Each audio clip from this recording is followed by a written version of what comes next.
साधारण मान्छे हो, मलाई सम्मान गर्नु पर्दैन है। म त तपाईँ उभिएकै ठाउँमा म उभिन्छु, बरु तपाईँ बस्नुहोस्, म भुइँमा बस्छु है। मेरो व्यवहार त्यस्तो छ, यो मेरो फेरि देखावट पनि होइन, म पहिल्यैदेखि यस्तै हो होइन। मैले पनि यसो आराम गरेर हिँडेको भए गर्न सक्थेँ मैले। जितेको यति कति तपाईँहरूले देख्नु भएन होला कहिले होइन। उसले मलाई ल्याउनुपर्छ होला त्यो अलिक स्पिकरमा ल्याउनुपर्छ नभ्याएर जस्तो लाग्यो बद्या। ठिक छ बद्या, धेरै उ नगर्नु। त्यसो भएको कारणले गर्दाखेरि अब मलाई सम्मान चाहिँदैन है। म सबैलाई भन्न चाहन्छु, मलाई सम्मान गर्दैन गर्नु है। मलाई श्रमदान चाहिँ दिनु है। मेरो एउटा गीत पनि छ, सम्मान होइन तिमी मलाई ताली बजाइहाल्नु। सम्मान होइन तिमी मलाई श्रमदान देऊ, श्रमदान देऊ, मेरो लागि होइन यो देश बनाउन श्रमदान देऊ, श्रमदान। मलाई मुर्दाबाद भन, कुरुको इच्छा है हक्का साथ। मलाई मुर्दाबाद भन, यो देश जिन्दाबाद रहोस्, मनाथे मर्दा के हुनेवाला छैन, यो देश सधैँ बाँच्छ। यो मेरो अन्तरात्मादेखि आएको आवाज हो। यो गीत भन्नुहुन्छ, गीत पनि हुन सक्ला, तर अन्तरात्मादेखि मात्रै हो अरू साकार पऱ्यो। त्यसले गर्दाखेरि म धेरै वर्ष पहिलादेखि तपस्यामा छु है। तपाईँहरूलाई म आज जानकारी गराउँ, लगभग 15 वर्ष भयो म तपस्यामा बसेको। अन्त फेरि बुझिँदैन, कुदिहिँदैछ कता तपस्यामा बसेँ, तपस्यामा भने त रुखको फेरि बस्नु पो हो भन्ने लागेको होला। तर मैले आफूलाई माया मारेर, मेरो व्यक्तिगत स्वार्थहरू सबै त्यागेर होइन, मैले चाहे भने म युके गएर बस्न सक्छु। लाउलेको छोरा हो, उतै छन् मेरो परिवार। अस्ट्रेलिया जान सक्छु होइन, अमेरिका जान सक्छु, त्यहाँ बस्न सक्छु मजाले पैसा कमाएर। 5-6 बिल्डिङ ठडाएर मजाले गाडीमा हिँड्न सक्ने त्यतिको बुद्धि मसँग छ। बुद्धि पनि छ, काम त तपाईँले देखिहाल्नु हो कति काम गर्छु भन्ने होइन। सरदर मान्छेले मलाई सक्दैन काम गर्न। अरू 15 घन्टा खट्ला, म 18 घन्टा खटिन्छु भनिसकेपछि म त्यसरी बाँच्न सक्थेँ। तर मैले आफैलाई त्यागेर होइन, मेरो सम्पूर्ण कुरालाई त्यागेर, मेरो आफैलाई मैले मारेर, अर्को साम्पामा मरेको मान्छे हो भन्छु नि घरिघरि होइन। त्यो मान्छेले बुझ्दैन। जब आफ्नो रहरहरू मार्छ नि मान्छेले, त्यो मान्छे मरेको छैन। त्यसले गर्दा एउटा मृत शरीर लिएर होइन, एउटा मृत मन लिएर भन्नुहोस् है, म हिँडिराखेको छु, एउटा यात्रा हिँडिराखेको छु। त्यो अर्थमा चाहिँ मैले एउटा तपस्या गरिराखेको जस्तो लाग्छ आफूलाई। त्यसले गर्दाखेरि कतिलाई लाग्ला यो फुलमाला अब 1-2 जना मान्छेले लेकाङमा फेरि तलको फुल लायो भनेर भन्नुभयो है। लेकाङमा मलाई सबभन्दा धेरै फुलको माला लगाइदिनु भयो होइन। 4-5 डोको फुलको माला लगाइदिनु भयो। अब त्यो सबै फुलको माला के अरे राखेर पर राख्नु भन्दा पनि भएन, एक माला चाहिँ लाउनु न त्यहाँ भनेर मैले लगाएको। उसको त्यस्तो होइन, मलाई चाहिँ कुनै सम्मानको खाँचो छैन, मलाई सम्मानको खाँचो छैन, मलाई नामको खाँचो छैन है। मलाई सिर्फ कामको खाँचो छ है। म नाम कमाउनलाई आएको मान्छे, सम्मान थापौँ भनेर आएको मान्छे पनि होइन। त्यसले गर्दाखेरि काम गरौँ बस त्यति। श्रम संस्कृति पार्टीले गर्न चाहेको कुरा त्यही हो, काम मात्रै गर्छ। राम्रो बुझौँ है। बिस्तारै बिस्तारै तपाईँहरूले देख्दै जानुहुनेछ। तपाईँहरू थुप्रो सघाइराख्नु भएको छ यहाँबाट। हाम्रो सरहरू सबैजना, मनिष भाइ लगायत सबैजनालाई, दिदीबहिनीहरू सबैलाई धन्यवाद दिन्छु। ध्यान दिमै थोरै। अब यसरी काम गर्नुपर्छ हामीले भनेर हामी हिँडेका छौँ, त्यो चिज हो। र मलाई सम्मान गर्नु पर्दैन, मैले यति भन्न चाहेको होइन। श्रम संस्कृतिले सम्मान खोज्दैन, राम्रो बुझौँ है एकछिन। श्रम संस्कृतिले सम्मान खोज्दैन, सिर्फ श्रम खोज्छ, श्रमदान खोज्छ।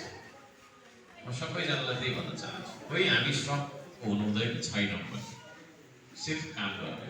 किनभने काम नगरिकन यो देश बन्नेवाला छैन। र म सबैजनालाई भन्न चाहन्छु, हामी अब मिलेर अगाडि बढ्नुपर्छ। यो समाजलाई जुटाउनका लागि आएको शक्ति पनि हो श्रम संस्कृति। बिस्तारै तपाईँलाई थाहा हुँदैन, बिस्तारै बिस्तारै थाहा हुँदैन, एकैचोटि थाहा हुँदैन। भर्खर त जन्मेको हो हिजोअस्ति 70 वर्ष पुरानो दलहरूलाई त अझैसम्म जनताले चिन्न सकेको छैन भने हिजोअस्ति जन्मेकोलाई कसरी चिन्ने भन्ने पनि त्यो छ। कि धेरै कुरा म यहाँ केही पनि राख्न चाहन्न होइन। काम गर्नुपर्छ, काम श्रमदानमा घरिघरि आइराख्नु भएको छ, धेरै थुप्रै आइराख्नु भएको छ, आउनु होला। सबैजनालाई म सम्मान गर्न चाहन्छु। तपाईँहरू चाहिँ सम्मानित हो, म भन्दा पनि मलाई खास त्यस्तो ठान्नु होला। र यहाँ अगाडितिर के अरे अग्रजहरू हुनुहुन्छ, हाम्रो आमा बाबाको उमेरको व्यक्तिहरू होइन, उहाँहरूलाई सम्मान गर्नुपर्छ। त्यसरी मलाई होइन है, उहाँहरूलाई गर्नुपर्छ। नानीहरूलाई माया गर्ने, ठुलो मान्छेलाई सम्मान गर्ने, साथीभाइसँग स्नेह राख्ने, मिल्ने, यो हाम्रो नेपाली संस्कृति बिर्सेर गइसकेको थियो। त्यसलाई पनि फेरि उजागर गर्नुपर्छ श्रम संस्कृति है। त्यो चिज उमेरको हिसाबले जो सिनियर छ उसलाई हामीले रेस्पेक्ट गर्नुपर्छ होइन, र आफूभन्दा सानोलाई माया गर्नुपर्छ। त्यो कल्चर हामीले बिर्सिसकेका छौँ, त्यसलाई हामी फेरि पुनः ताजगी गर्छौँ। अरू कुरा केही राख्न चाहन्न। तपाईँहरूले अलिक छिटो गरेर यो ट्रेनको लागि फाइल लिएर आउनुपर्छ। एउटा उपभोक्ता समिति बनाउनुपर्छ। तलबाट ट्रेन बनाउँदै ल्याउने, माथिबाट होइन, किनभने माथिबाट लिएर कहाँ छोड्ने भन्ने हुन्छ। सबै एकैसाथमा हुन सक्ला के हुन्छ कि होइन, त्यो हाम्रो हामीमै गर्नुपर्छ। तल निकास खोलामा निकाल्नुपर्छ, त्यो खोलाबाट सुरु गर्नुपर्छ होइन। माथिबाट ट्रेन बनिँदैन। राम्रो बुझ्नु है, माथिबाट ट्रेन बनाउँदै ल्याउँदा चाहिँ ल्यायो अनि अलिकति छोडिदियो भने त्यहाँ भत्किन्छ होइन। कुनै मान्छेको घरको छेउमा छोडिदियो भने भत्किन्छ कि त कम्प्लिट गर्नु सक्नु पऱ्यो। त्यसले गर्दाखेरि अब यहाँनिर हामीले बनाउनुपर्छ। मैले भाइहरूलाई भनिराखेको छु। त्यसको लागि माल मिटर हामी किन्छौँ, श्रम गरिहाल्छौँ, भइहाल्छ। अँध्यारो देख्छु बस्ती, यहाँ अलिक ठुल्ठुलो खालको लापचाप्नु लगाउँ 2-4वटा। यो पनि मैले गुड न्युज दिएँ, भोलि नै आउनु भइहाल्छ।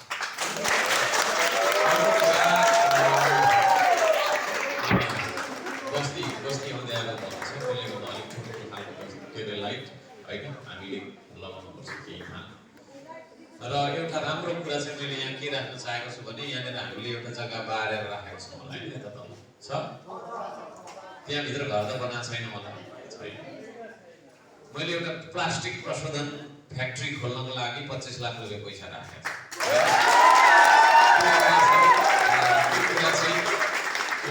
त्यो कुरा चाहिँ हाम्रो मन मिल्यो भने होइन, तपाईँको चाहिँ यहाँ के अरे मन मिल्यो भने हामीले त्यहाँनिर बनायौँ भने त्यहाँबाट चाहिँ तपाईँको चाहिँ नि पछि केही रोजगारीहरू पनि यहाँ सिर्जना हुन्छ भन्ने लाग्छ।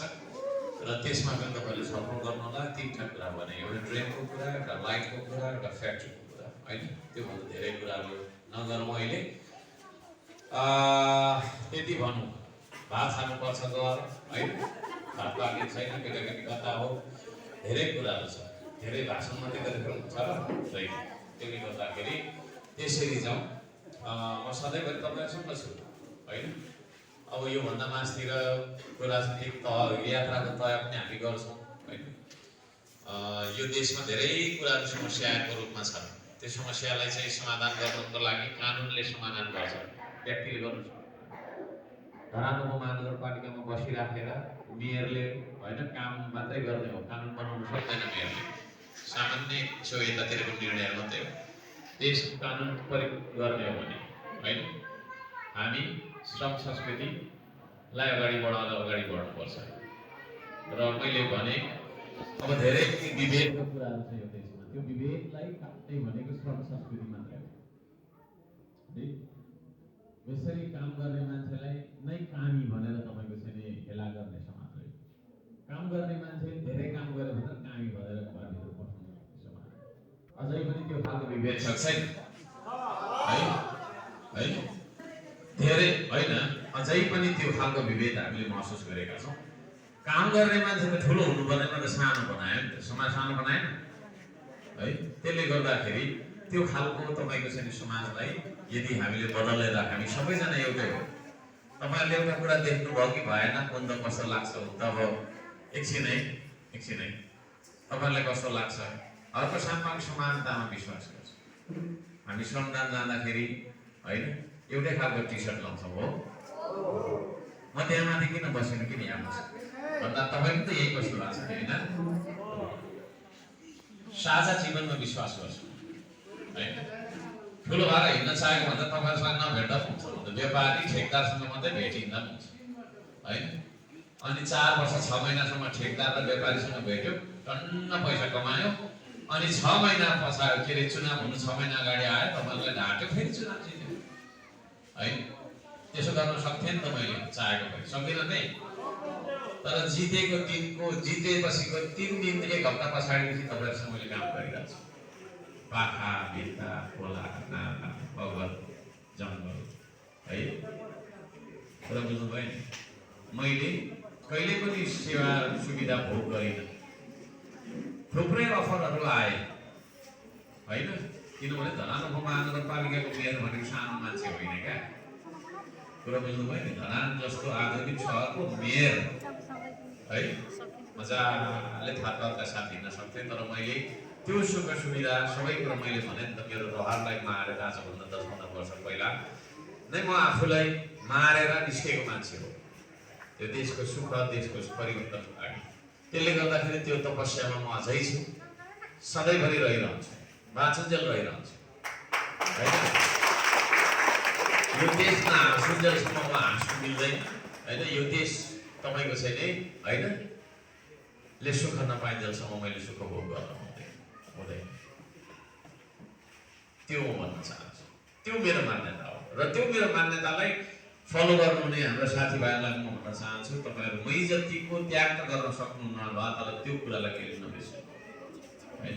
अब यहाँ श्रम संस्कृति पार्टी लहर छ, सबै मान्छे मौकाको फाइदा उठाइहालौँ भनेर पनि आउनु खोज्या होला होइन। मौका केही पनि छैन श्रम संस्कृतिमा, सिर्फ दिने हो। दिने मन छ, दिने स्वभाव छ भने आउनुहोस् होइन। होइन भने लिनका लागि चाहिँ म यस्तो झम पारौँ यस्तो हाम पारौँ भनेर कोही मान्छे आयो भने चाहिँ त्यसलाई हामी स्वागत गर्दैन है। आज नत्र भोलि थाहा भइहाल्छ स्वार्थले आएको मान्छे है। त्यसले गर्दाखेरि स्वार्थले कोही पनि जोडिन्छ। आउनु नआउनुहोस् होइन। हामी देश बदल्नुपर्छ होइन। देश बदल्नका लागि हामीले धेरै कुराहरू बदल्नुपर्छ, आफ्नो आनी बानीदेखि लिएर होइन। त्यो पनि भन्न चाहन्छु। सबै मिलेर हामीले गऱ्यौँ भने सबै कुरो सम्भव हुन्छ, छैन भने छैन है। यति चिज हो। र हामी एउटा समतुल्य समाजको कल्पना गरेर, श्रमशील समाजको कल्पना गरेर, उत्पादन सहितको देशको सपना बोकेर, निर्माण सहितको देशको सपना बोकेर हामी यस्ता नानीहरूलाई पढाउँछौँ। राम्रो बुझौँ है, नानीहरूलाई पढाउँछौँ होइन। आफूले खाएर पढाउँछौँ, नखाइ पढाउँछौँ, आफूले लगाएर पढाउँछौँ, नलगाइ पढाउँछौँ, आफ्नो चाहिँ रहरको गरगहना बेची पनि आफ्नो केटाकेटीलाई पढाउँछौँ। तर ती केटाकेटी पढेर पनि यो देशमा जागिर पाउँदैन होइन। यो यही देशमा केही गरी खाने स्थिति हो ती नानीहरूको भन्ने सपनालाई कल्पना गरेर त्यो निष्ठाका साथ हामी अगाडि बढ्छौँ है। हामीले त दुःख पायौँ अब धेरै छैन हाम्रो आयु होइन, धेरै छैन हाम्रो आयु। तर हाम्रा यी नानीहरूको भविष्यको लागि हामीले आज एउटा होइन फुलको वृक्ष, एउटा अमृतको वृक्ष होइन, एउटा यस्तो बाटो जुन बाटोको तपाईँको गन्तव्य भनेको सुनाउलो देशको भविष्यसम्मको छ, त्यहाँसम्मको बाटो हामीले निर्माण गर्दैछ। त्यसमा तपाईँलाई दुःख भएको छ आज, मलाई थाहा छ होइन।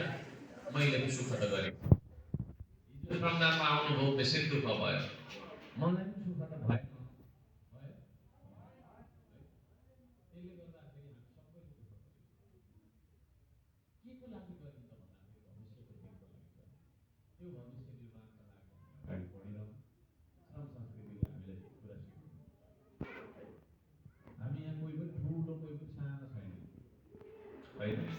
कोही पनि मान्छे यसरी जान्ने विद्वान रहेछ त्यो चाहिँ म चाहिँ नजान्ने होइन भन्ने छैन।